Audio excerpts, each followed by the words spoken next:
प्रेम कथा रही है आप दोनों की? हम प्रोफेशनली तो एक दूसरे को हम जानती है। हमने आशिकी 2 के आसपास जब मैं रिकॉर्ड कर रहा था तब मैं पहली बार इनसे मिला, और हमारे बीच में म्यूचुअल रिस्पेक्ट हमेशा बहुत रहा, because I work in a particular way.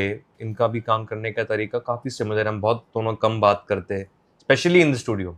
अब तो ऐसा नहीं है, अब जब बात करना शुरू करते हैं तो रात निकल जाती है।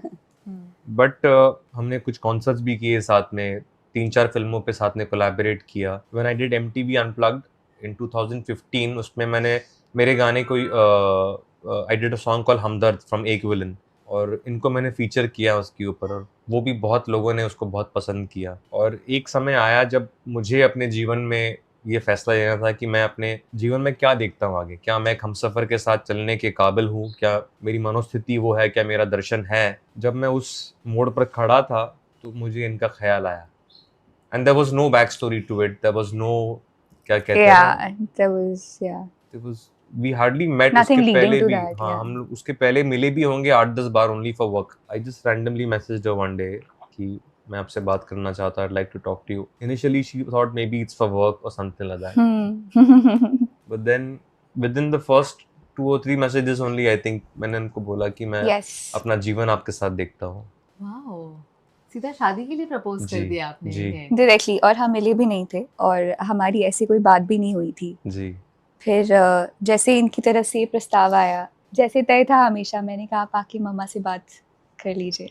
आप कितने सालों से एक दूसरे को जानते थे? उस वक्त आई थिंक हम 5-6 साल, अराउंड 6-7 years, ये लॉकडाउन के आसपास की बात। Really? 6-7 years तक? और ऐसा कोई भी रोमांटिक मोमेंट या कोई स्पार्क्स या कुछ?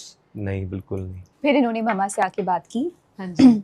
और फिर मम्मा को ऐसा लगा कि मेरे लिए इस धरती पर इनसे बेहतर कोई इंसान हो ही नहीं सकता। फिर both the families came together, रिश्ता तय हुआ, and then we finally met. And then was it different? Then it honestly, Kamya felt like कैसे किसी का इस चीज़ पर ध्यान नहीं गया, कैसे हम दोनों ने एक दूसरे को इस तरह से देखा ही नहीं, जबकि हमारा कनेक्शन जब हुआ तब इस तरह से महसूस हुआ कि it was meant to be, it was pre-decided by God, बहुत पहले से ही, आई थिंक जीवन की शुरुआत से ही। और फिर हमने जब पुरानी बातों के बारे में सोचा तो हमें कनेक्शंस नज़र आ रहे थे, but then it finally had to materialize this way, and I feel कि मेरे तो जीवन की सबसे बड़ी ब्लेसिंग मिथुन जी ही हैं।